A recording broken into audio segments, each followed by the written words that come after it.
হে, আমরা class 12 student. আর এখন তার থেকেও বড় পরিচয় আমাদের কি, আমরা হলাম সার্বজনীন গিনিপিগ।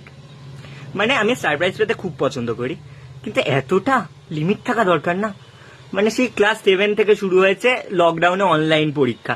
হ্যাঁ, সেই সময়টা খুব ভালো কেটেছে, অনলাইনে পরীক্ষা দিয়েছি বন্ধুদের সাথে বসে। তো তারপর যখন 9-এ উঠলাম তখন বুঝতে পারলাম যে আমাদের কতটা ভালো এখন কাটছে। তাও 9-10 একটু যা পরে দিয়ে দিলাম একটা। কিন্তু তারপর 11 এলো। 11-এ আমরা কি বুঝলাম, আমাদের এবারে সেমিস্টার পরীক্ষা দিতে হবে।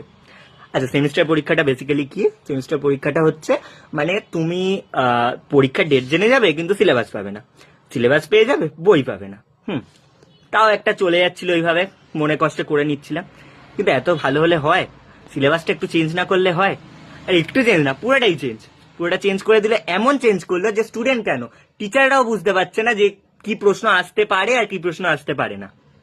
মানে তুমি অন্ধকারে হেঁটে যাও হেঁটে যাও হেঁটে যাও, তুমি ততক্ষণ বুঝতে পারবে না তুমি ঠিক কতটা মার্কস খেয়েছো যতক্ষণ না পরীক্ষার হলে বসে তোমার হাতে প্রশ্নটা আসবে। তো আর কি বলবো, 8 সেপ্টেম্বরের জন্য তৈরি হও, বাস খাওয়ার জন্য। All the best.